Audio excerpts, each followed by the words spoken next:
पूछिए बच्चों क्वेश्चन। हाँ पूछो, क्वेश्चन पूछो। बोलो। Example number. Example number. Example number 2। ये तो बहुत पहले का है क्या?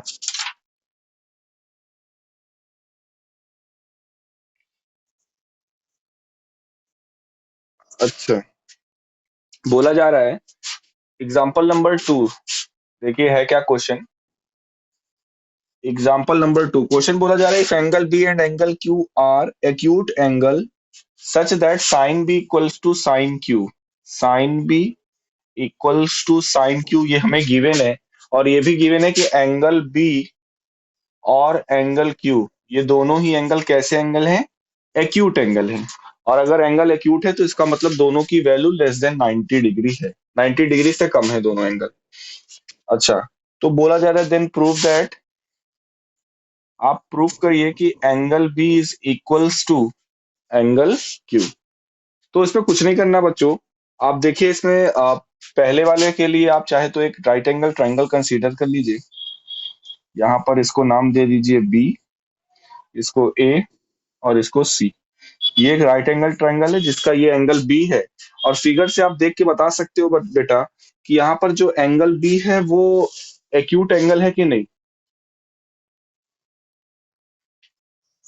और यहाँ से मैं आप लोगों से पूछूं, क्योंकि ये हमें गिवन है, तो जो हमें गिवन है हम उसी को कंसीडर कर रहे हैं। ये हमें गिवन है कि sine B equals to sine Q.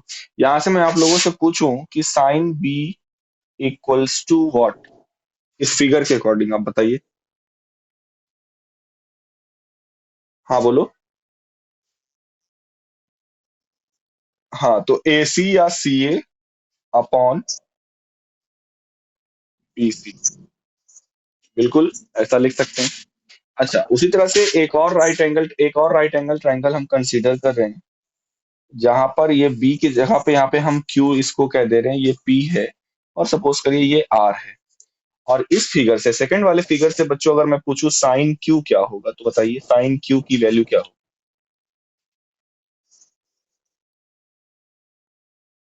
हाँ जी।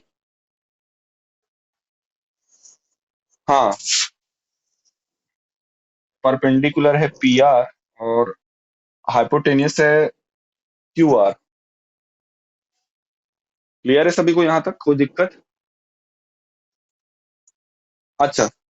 अच्छा देखिए, हमें ये गिवन है कि साइन बी और साइन क्यू इक्वल है।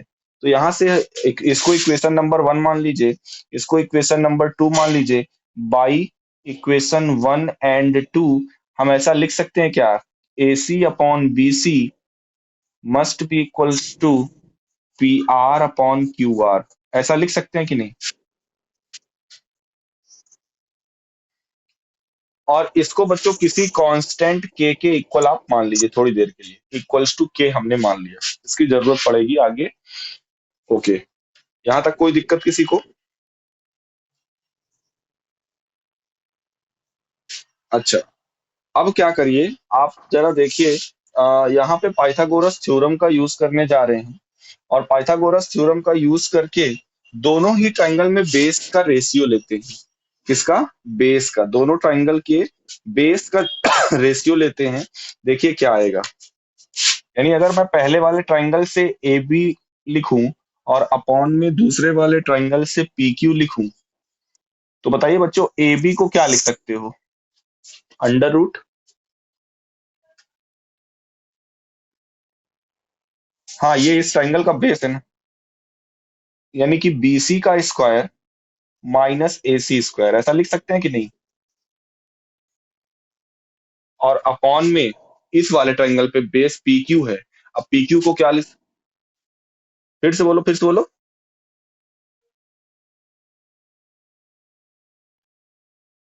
पी क्यू को क्या लिख सकते, हाँ, उल्टा बोल दिए थे इससे पहले बेटा।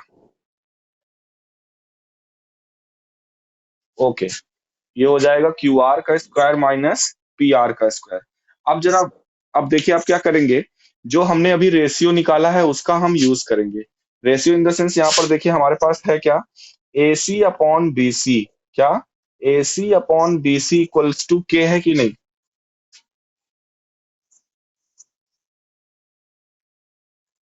तो बताइए, यहां से हम लोग कुछ लिख सकते हैं क्या?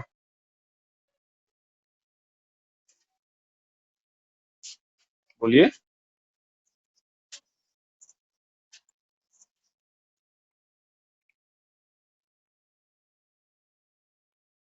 हाँ, दोनों ही हमने माना हुआ है कि ये दोनों जो क्वांटिटी है वो के बच्चों इक्वल है। तो क्या बीसी को, हाँ जी,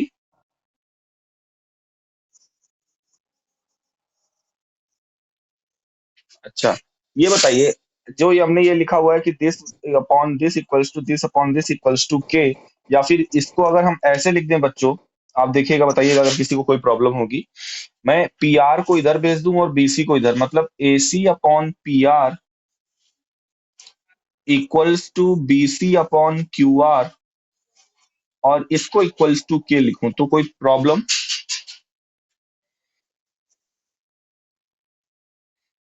यहां से बच्चों हमने किया क्या? हमने ये किया कि मतलब पीआर को इधर भेज दिया और बीसी को इधर भेज दिया। इससे बेनिफिट क्या हुआ? इससे बेनिफिट ये हुआ, जब आप पहले और लास्ट वाले को लोगे तो एसी को आप लिख सकते हो के पी आर लिख सकते हो कि नहीं? और सेकंड और थर्ड वाले को जब लोगे तो बीसी को आप लिख सकते हो के टाइम्स क्यू आर, लिख सकते हो कि नहीं? अब अब ये एसी और जो बीसी की वैल्यू आई है, इसको हम यहां पर रखते हैं ऊपर न्यूमरेटर में, डिनोमिनेटर को नहीं चेंज करेंगे, केवल न्यूमरेटर में बच्चों रखते हैं। तो देखिए क्या आएगा, यहाँ पर हो जाएगा अंडर रूट बीसी का स्क्वायर। बीसी का स्क्वायर बच्चों क्या हो जाएगा? के square Q R square minus AC का स्क्वायर क्या हो जाएगा? के स्क्वायर पी आर स्क्वायर, और अपॉन में बिल्कुल वैसे ही रहने दो, Q Q R square minus P R square. के स्क्वायर देखिए आप, ये किसके यहाँ से आवाज आ रही है?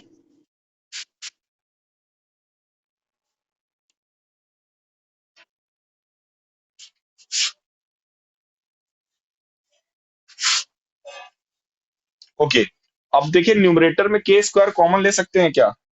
रूट के अंदर देखिए के स्क्वायर यहाँ पर भी है, यहाँ पर भी है। अब जब आप के स्क्वायर कॉमन कॉमन लेंगे तो रूट के बाहर के आ जाएगा,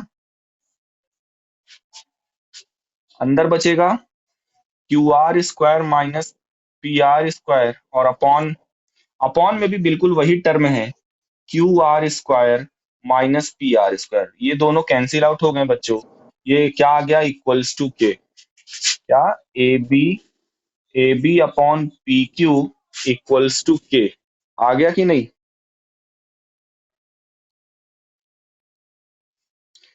तो A B upon P Q ये इक्वल्स टू के आ गया, और इससे पहले जो के इक्वल था वो क्या था, कोई बताएगा? मैं तो रफ कर दिया हूँ इसके। A C upon B C upon, देखो यहां से निकालते हैं, B C upon Q R था, बीसी के अपॉन में क्यू आर था, और ए सी के अपॉन में पी आर था। जब हमने जब हमने इंटरचेंज करके किया था ना, के माना था, तो देखिए यहाँ से हमें क्या मिल गया कि A C upon P R, B C upon Q R, और A B upon P Q, ये तीनों इक्वल हैं, और ये तीनों रेशियो किसके इक्वल है? के इक्वल है। तो हाँ, क्योंकि ये मैंने लास्ट एक आध बार ये क्वेश्चन शायद मैं बता चुका हूँ, मुझे याद आ रहा है। क्योंकि ये जो, हाँ, देखिए यहाँ पर लग क्या रहा है, सिमिलैरिटी ऑफ ट्राइंगल लग रहा है बच्चों। यहाँ पर ये बी था, यहाँ पर ये क्यू था, तो यहाँ पर है क्या, ये ए और सी है, ये पी और आर है। तो यहाँ पर हो क्या रहा है, दोनों ही ट्राइंगल की करस्पॉन्डिंग साइड का रेशियो इक्वल आ रहा है कि नहीं? ए सी अपॉन पी आर, यानी इसका परपेंडिकुलर अपॉन इसका परपेंडिकुलर, फिर इसका बेस जैसे ए बी है, इसका बेस जैसे पी क्यू है, तो इन दोनों का रेशियो, और दोनों की हाइपोटेनियस का रेशियो, तो करस्पॉन्डिंग साइड का रेशियो इक्वल है। तो हम यहाँ पर कह सकते हैं क्योंकि तीनों करस्पॉन्डिंग साइड का रेशियो इक्वल है। This will implies that triangle A B C is similar to triangle P Q R. अब similarity of triangle chapter number 7 में है और ये चैप्टर नंबर 8 है, जिस वजह से हो सकता है आपको समझ में ना आ रहा हो, लेकिन ये सिमिलरिटी की क्राइटेरिया होती है। अगर दो ट्राइंगल के करस्पॉन्ड, हाँ, दो ट्राइंगल, हाँ बिल्कुल बिल्कुल बिल्कुल। जैसे ही हमने स्टार्ट किया था ट्राइंगल, तो हमने कॉन्ग्रुएंसी और सिमिलरिटी दोनों पे डिस्कशन किया था, मुझे याद है। तो यहाँ पर ये दोनों ट्राइंगल आपस में क्या हो जाएंगे, सिमिलर हो जाएंगे। और जब दो ट्राइंगल आपस में सिमिलर होते हैं, तो वहां पर उनके करस्पॉन्डिंग एंगल्स क्या होते हैं, इक्वल होते हैं। So this will implies that angle B is equals to angle Q. ठीक है सर। हाँ, तीन, हाँ हाँ। हाँ, करस्पॉन्डिंग एंगल, साइड नहीं। यहाँ पे जैसे एंगल बी है तो एंगल बी के करस्पॉन्डिंग यहाँ पे एंगल क्यू है। एंगल सी है तो एंगल सी के करस्पॉन्डिंग एंगल आर है ऐसे। आया संस्कृति समझ में? ओके, नेक्स्ट क्वेश्चन किसका है?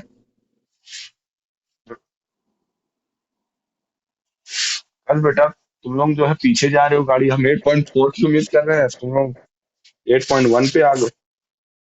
बोलो भैया क्या है? कौन सा, जल्दी बोल। क्वेश्चन नंबर 7, ये मैं नहीं बताऊंगा बच्चों, ये क्लास में मैं बता चुका हूँ। अगर आप लोग को याद हो कॉट थीटा, आप वीडियो जाके देखो। हाँ, इसमें शायद आर्यन ने पूछा था ये क्वेश्चन, मुझे याद आ रहा है। Okay, next. हाँ,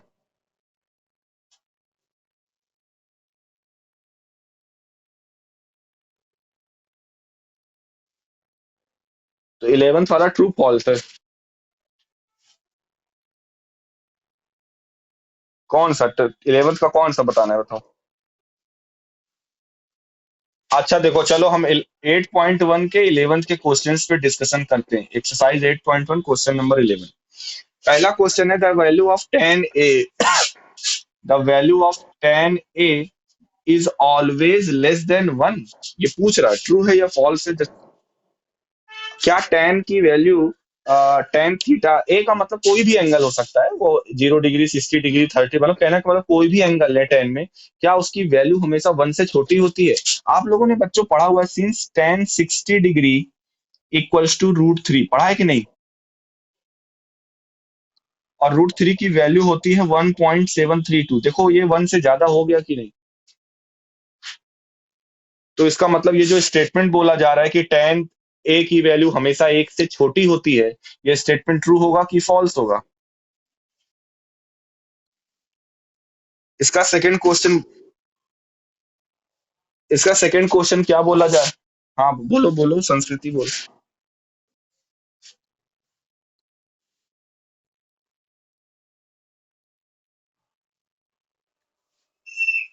हाँ,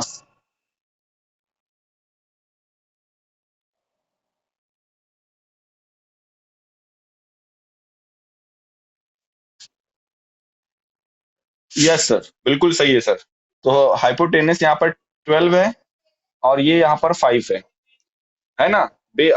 होता क्या है, सेक थीटा इक्वल्स टू, अगर आपको पता हो तो h/b होता है, राइट?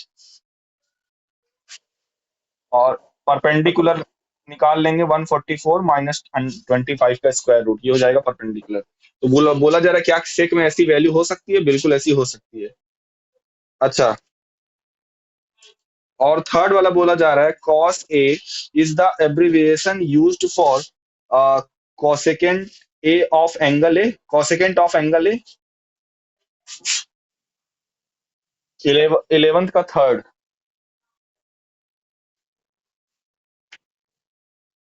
अगर आपको पता हो, जैसे मैंने याद करो, मैंने कहा था कि इन सबका पूरा नाम मैंने बताया हुआ था। तो कॉस का जो पूरा नाम होता है वो कोसाइन होता है, ना कि कोसेकेंट होता है। ये कोसेकेंट किसका होता है? ये कॉसेक का होता है, तो ये फॉल्स हो जाएगा। फोर्थ वाला है, बोला जा रहा है cot A is the product of cot and A, ये भी मैं बता चुका हूँ।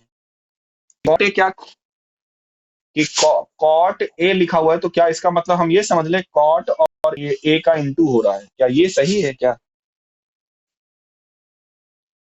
है ना?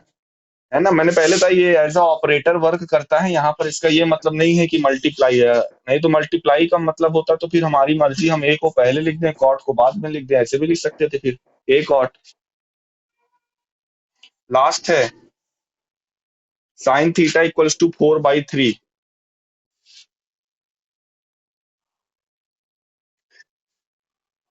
है ना, साइन थीटा की वैल्यू बोली जा रही है 4/3, और ये होता है P/H होता है।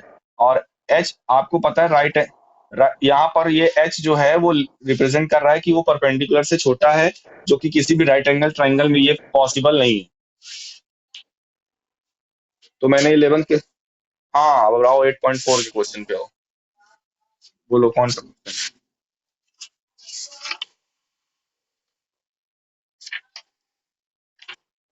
तो पहले फिफ्थ के थर्ड पे आते हैं।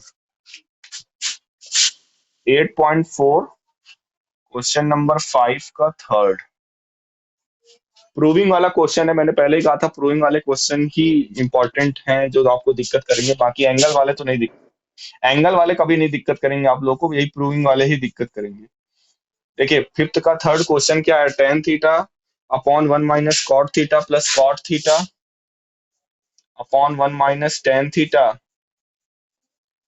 और बच्चों इसको प्रूफ क्या करना है, 1 + सेक थीटा कॉसेक थीटा, क्या 1 + sec theta into cosec theta.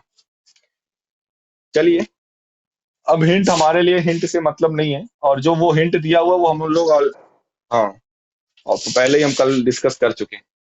तो एलएचएस बच्चों हम लेके चल रहे हैं, कुछ नहीं करते हैं, सीधा बेसिक पे चलते हैं।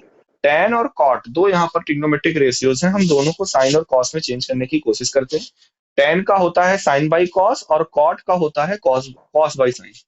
तो चलिए यहाँ पर लिखते हैं, ये हो जाएगा क्या, sine theta upon cos theta whole upon 1 - cos theta upon sine theta plus इधर भी cos theta upon sine theta whole upon 1 - sine theta upon cos theta. कोई दिक्कत पहले स्टेप में किसी को?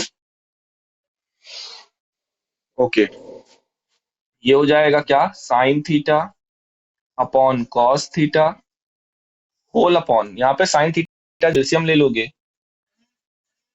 तो आएगा क्या न्यूमरेटर में, yes, sine theta minus cos theta plus, अब सेकेंड टर्म में आइए, ये हो जाएगा cos by sine, cos theta by sine theta whole upon, यहाँ पे कॉस थीटा एलसीएम ले लीजिए।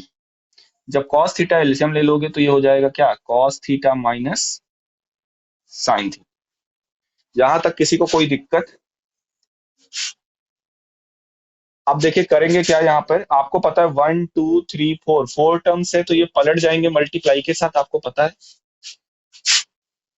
कहने का मतलब जो सबसे नीचे है साइन थीटा, ये सबसे ऊपर जाके मल्टीप्लाई हो जाएगा कि नहीं। तो ये हो जाएगा sign square theta upon cos theta और इनटू में हो जाएगा sign theta minus cos theta. यहां तक किसी को कोई दिक्कत? प्लस इसी तरह से यहाँ पे भी ये सबसे नीचे वाला कॉस थीटा घूमकर ऊपर आएगा, तो हो जाएगा cos square theta upon sine theta और इनटू में cos theta minus sine theta. यहां तक किसी को कोई प्रॉब्लम? अब थोड़ा सा बच्चों यहाँ पे आपको दिमाग लगाना है, कल भी ये काम मैंने किया था। जरा ध्यान से देखिए, दोनों के डिनोमिनेटर का जो ब्रैकेट वाला टर्म है वो किसी तरीके से, यस, यहाँ पर साइन माइनस कॉस है, यहाँ पे कॉस माइनस साइन है, मैं यहाँ पे इसको भी साइन माइनस कॉस बनाना चाहता हूँ। इससे बेनिफिट ये होगा एलसीएम लेना हमारे लिए आसान हो जाएगा। तो ये जो देखिए करेंगे क्या, यहाँ पर सॉरी, हम माइनस कॉमन लेना चाहते हैं, और माइनस कॉमन लेंगे तो ये इंटरचेंज हो जाएगा, साइन पहले आ जाएगा कॉस बाद में आ जाएगा। और ये जो और ये जो बीच में, दोनों के बीच में जो प्लस लगा हुआ है, इसको क्या कर दो आप, माइनस कर दो। जो माइनस आप कॉमन लिए उसकी वजह से ये माइनस हो गया। और इस नहीं नहीं नहीं, कुछ नहीं, अंडरस्टूड है, ये लिखना नहीं पड़ेगा। यहाँ पे आप कर दो साइन थीटा, माइनस में क्या है, कॉस थीटा। अब देखिए, अब अब देखिए बेनिफिट आपके लिए क्या हो रहा है बच्चों।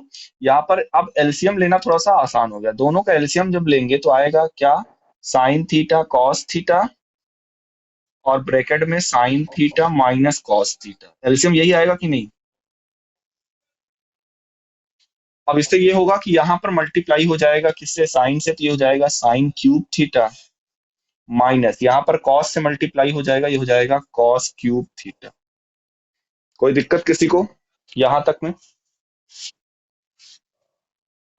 ऊपर न्यूमरेटर में A cube minus B cube लिखा हुआ है, क्या, A cube minus B cube, ये आइडेंटिटी होती है।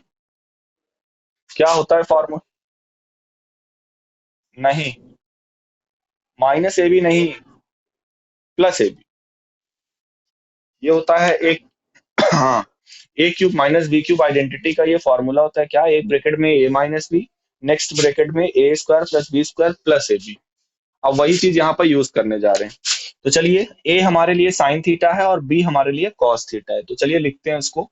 तो एक ब्रैकेट में पहले में आएगा A minus B, A minus B का मतलब क्या, sine theta minus cos theta. दूसरे ब्रैकेट में A square plus B square, यानी कि sine square theta plus cos square theta, plus A B, A B का मतलब साइन थीटा इंटू में कॉस थीटा, अपॉन, अपॉन में तो वही है क्या, साइन थीटा कॉस थीटा, और ब्रैकेट में sine theta minus cos theta. कुछ कैंसिल आउट हो रहा है क्या बच्चों।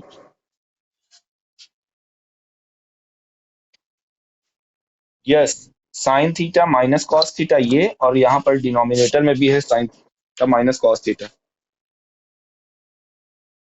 बिल्कुल बिल्कुल, उसी पर आ रहे हैं राहुल, उसी पे आ रहे हैं।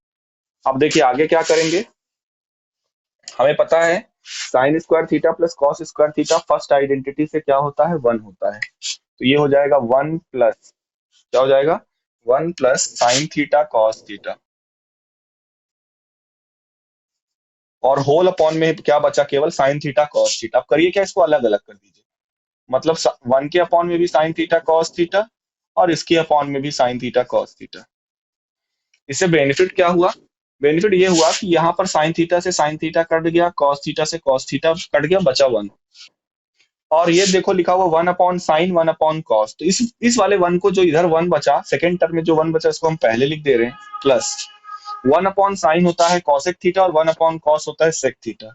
ये हो जाएगा sec theta into cosec theta, और यही हमारा आर एच एस है। आया समझे सभी को। सब बच्चों यहाँ पर आप देख पा रहे होंगे, ठीक है, जो भी प्रूफ है आप देख पा रहे होंगे, यहाँ पे जो प्रूफ है वो सिर्फ और सिर्फ टूल्स पे ही टिका हुआ है। आइडेंटिटी आती है आपको, फॉर्मूले आते हैं, थोड़ा सा ट्रिक पता है, तो आप क्वेश्चन को कर ले जाओगे, कोई बड़ी बात यहाँ पर नहीं है। Okay next. हाँ बस यही आप अगर टर्निंग पॉइंट बोला जाए क्वेश्चन का, तो यही स्टेप है। नेक्स्ट कौन सा क्वेश्चन है, आप नोट जिसको करना होगा, रिकॉर्डिंग से नोट कर लीजिएगा अगर करना होगा तो। क्वेश्चन नंबर फाइव, फाइव का five. Okay.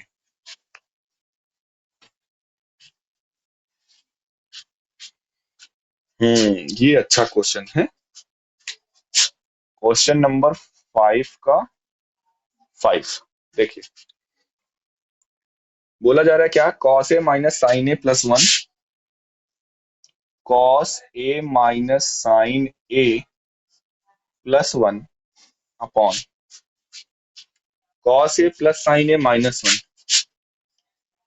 Cos A plus sine A minus one. इसको प्रूफ करना है, equal to cosec A plus cot A, equals to cosec A plus cot A. लेकिन यहाँ पर थोड़ी सी कंडीशन लिखी हुई है, using the identity cosec square equals to one plus cot square है, जो कि तीसरी वाली आइडेंटिटी से रिलेशन आया हुआ, यानी हमें तीसरी आइडेंटिटी का यूज करना। अब यहाँ पर देखिए करेंगे क्या, हमने ले लिया एल एच एस, अब ध्यान दीजिए, यहाँ पर तो आप कहोगे सर ये तो ऑलरेडी कॉस और साइन में है, यहाँ पे हमें चेंज करने की जरूरत नहीं है। लेकिन यहाँ पर हमें ये ध्यान रखना है, हमें क्वेश्चन में मेंशन कर दिया गया कि आप उस आइडेंटिटी का यूज करके करो। और आइडेंटिटी हम तभी यूज कर पाएंगे जब हमारे पास कॉट और कॉसेक का टर्म आएगा। यानी हमें किसी भी तरीके से जो एलएचएस में लिखा हुआ है उसको कॉट और कॉसेक में कन्वर्ट करना है। उसके लिए करेंगे क्या, देखिए। हाँ, अब देखिए इसके लिए करेंगे क्या, कैसे कन्वर्ट करेंगे। सबसे पहले मैं एक छोटा सा कॉन्सेप्ट बताने जा रहा हूँ, आप सभी लोग बताइएगा समझ में आया या नहीं, तब फिर आते हैं क्वेश्चन पे। बच्चों यहाँ पे सपोज करो लिखा हुआ है ए प्लस बी, बहुत ध्यान से सुनिए, मान लो प्लस सी, ये भी लिखा हुआ है ए प्लस बी प्लस सी। अब यहाँ पर मैं अगर बी कॉमन ले लूं, क्या कॉमन ले लूं, बी। तो अब आप लोग कहोगे सर बी तो पूरे में तीनों टर्म में है ही नहीं। लेकिन ऐसा नहीं है कि अगर कोई तीनों टर्म में नहीं है तो आप कॉमन नहीं ले सकते, बिल्कुल आप कॉमन ले सकते हो। आएगा क्या, देखिए, पहले वाले टर्म में हो जाएगा, जिस वाले टर्म में वो टर्म नहीं है जो आपने कॉमन लिया हुआ है, तो उसके वो अपॉन में चला जाता है। यानी ए बाई बी प्लस बी आपने कॉमन लिया, यहाँ पर है ये वन प्लस, और यहाँ पे सी में भी वो बी नहीं है, ये हो जाएगा सी बाई बी। ये समझ में आया सभी को कि नहीं, है ना। वेरीफाई आपको करना है, वेरीफाई आपको करना है, बी को आप अंदर भेज दो, यही ए प्लस बी प्लस सी यही आएगा, आप अगर वेरीफाई करना चाहो तो। अब ये अगर ये समझ में आया तो यही काम मैं करने जा रहा हूं यहाँ पर। मैं बच्चों न्यूमरेटर में, किसमें, इसमें न्यूमरेटर में, एलएचएस के न्यूमरेटर में साइन है बच्चों, मैं कॉमन ले रहा हूँ। जब मैं साइन है कॉमन ले रहा हूँ तो बचेगा क्या, आप ही लोग बताओ तो ज्यादा अच्छा लगेगा। Yes, cos A upon sine A minus, yes very good बेटा।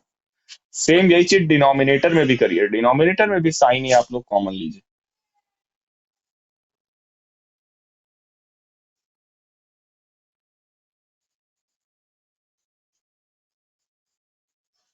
अब बाहर जो हमने साइन है कॉमन लिया, ये कैंसिल हो जाएगा।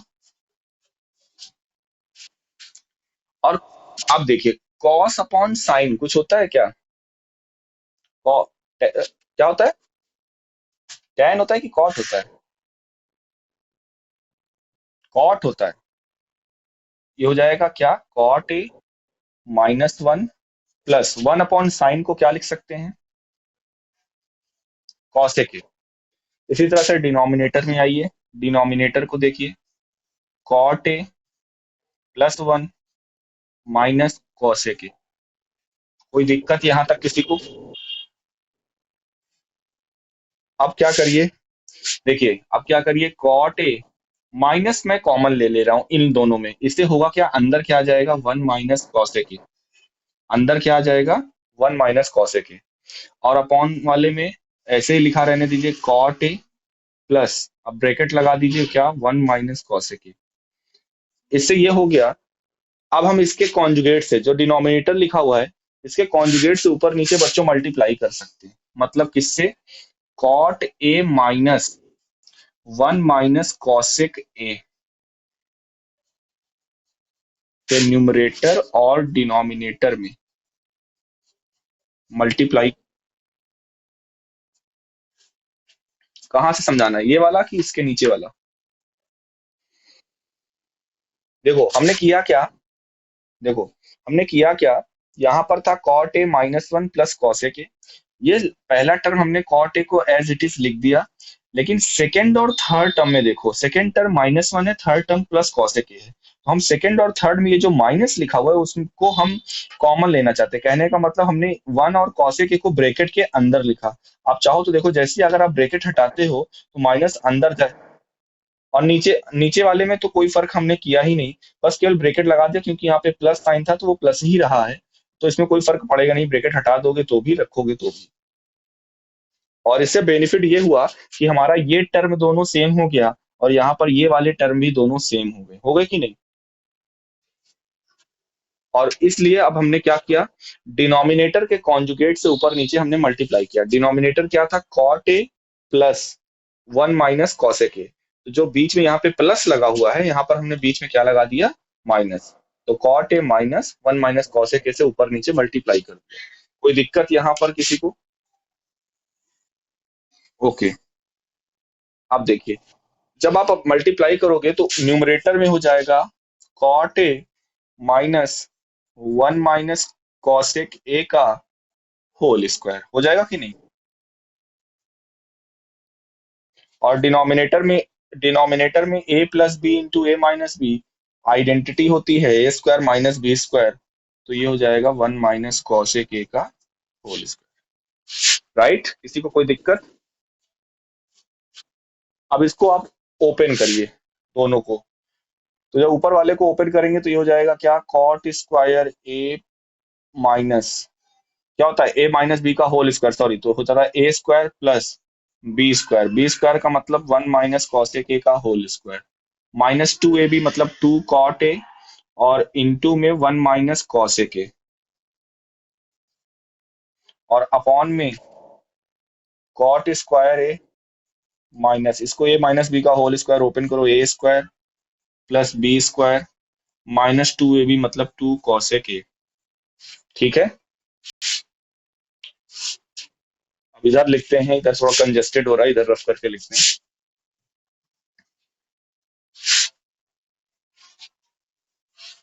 देखिए, अब यहाँ पर इस सेकेंड टर्म में एक और होल स्क्वायर आपको दिख रहा होगा ना, 1 - कॉसेक ए का होल स्क्वायर, इसको भी ओपन करना है। तो यहाँ पर हमारे पास क्या आ जाएगा, cot square A plus, open करके ब्रैकेट वगैरह हटा दीजिए, 1 + cosec square A -2 cosec A, -2 cosec ए, और आगे -2 कॉट ए अंदर भेज दीजिए, तो ये हो जाएगा -2 कॉट ए प्लस, ये हो जाएगा क्या, 2 cot A into cosec A, ये न्यूमरेटर हो गया। डिनोमिनेटर क्या हो जाएगा, कॉट स्क्वायर ए माइनस, आप ब्रैकेट हटाइए तो माइनस साइन अंदर जाएगा, -1 minus cosec square A plus 2 cosec A. कोई दिक्कत किसी को यहाँ पर। अच्छा, अब देखिए यहाँ पर यूज करेंगे आइडेंटिटी जो कि क्वेश्चन में कहा जा रहा है। यहाँ पे लिखा हुआ है कॉट स्क्वायर ए प्लस 1, इसको कुछ लिख सकते हो, ध्यान से देखो, पहला दोनों टर्म, फर्स्ट टर्म और second term, cot square A plus 1, 1 + cot square ए क्या होता है, अरे लिखा भी हुआ है आपके बुक में, क्वेश्चन में लिखा हुआ है ये रिलेशन, 1 + कॉट स्क्वायर ए = 2 कॉसेक स्क्वायर ए, लिखा हुआ है कि नहीं। तो पहले दोनों पहले दोनों टर्म की जगह पे हम लिख सकते हैं, यस आकाश कुछ पूछना है क्या बेटा।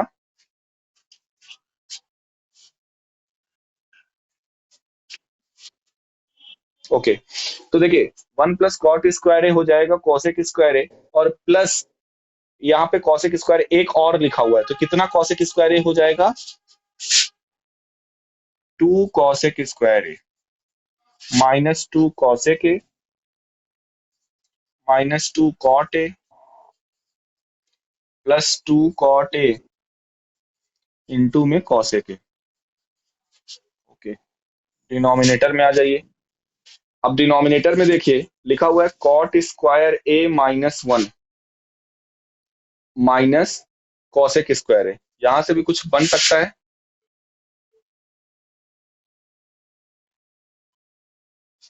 Cot square A minus cosec square है, ध्यान से देखो, आपने ये रिलेशन पढ़ा है क्या, क्या cosec cosec square A minus cot square ए बराबर 1, पढ़ा है कि नहीं।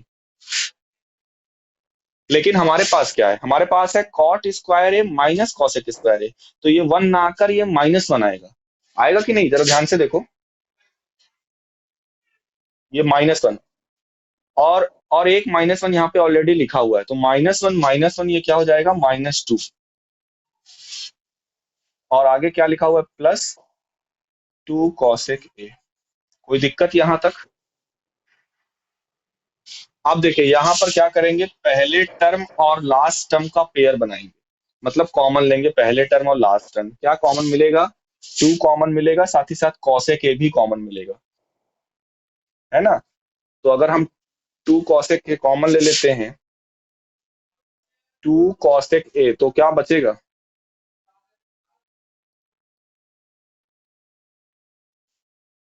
अच्छा, अगर हम ना लें कॉमन, हम पहले और दूसरे में ही कॉमन ले, चलो जरा देखते हैं, हमें कुछ और दिख रहा है। तो टू कौसे के अगर हम पहले दूसरे में ले लें, पहले दूसरे में, फर्स्ट और सेकंड वाले में, तो क्या बचेगा? कौसे के -1 माइनस -2 कॉट ए कॉमन ले लो थर्ड और फोर्थ में, तो यहां पर भी क्या बचेगा? पहले अ, अगर हम +2 कॉट ए कॉमन ले लो, मतलब ये ध्यान दो, पहले हम ये टू कॉट ए, मतलब मान लो पहला टर्म ये है, उसके बाद ये है, तो टू कॉट ए जब कॉमन लोगे तो यहां से बचेगा क्या? कौसे के माइनस, यहां से क्या बचेगा? 1। और अपॉन में भी टू कॉमन ले लो, और प्लस वाले को पहले लिख दो, कौशिक ए -1, यही बचेगा कि नहीं बच्चों? बिल्कुल, हाँ हाँ बिल्कुल, क्योंकि डिनोमिनेटर में भी वही चीज हमको दिख रही है। अब कौसे के -1 यहाँ पर भी है, कौसे के -1 यहाँ पर भी, आप कॉमन ले लो कौसे के -1। क्या करो, दोनों में कौशिक ए -1 आप कॉमन ले लो, और अंदर बच्चों क्या बचेगा? टू कौसे के, दूसरे ब्रैकेट में क्या बचेगा? टू कौसे के +2 कॉट ए, और डिनोमिनेटर में क्या है? टू कौसे के -1। अब देखो, कौसे के -1 से कौसे के -1 कट जाएगा, और न्यूमरेटर में टू कॉमन ले लो, कौसे के प्लस कॉट ए, और टू से टू क्या हो जाएगा? कट जाएगा। यही आरएचएस है कि नहीं? है ना? यही लाना था। तो यस, ये क्वेश्चन मैंने पहले ही कहा था कि अच्छा है, क्योंकि थोड़ा सा लेंदी भी है, और आप लोग को थोड़ा सा लग भी रहा। हाँ, तो एक बार रिकॉर्डिंग में भी इसको जरूर देखिएगा, आप लोग समझ में आएगा, कोई दिक्कत नहीं।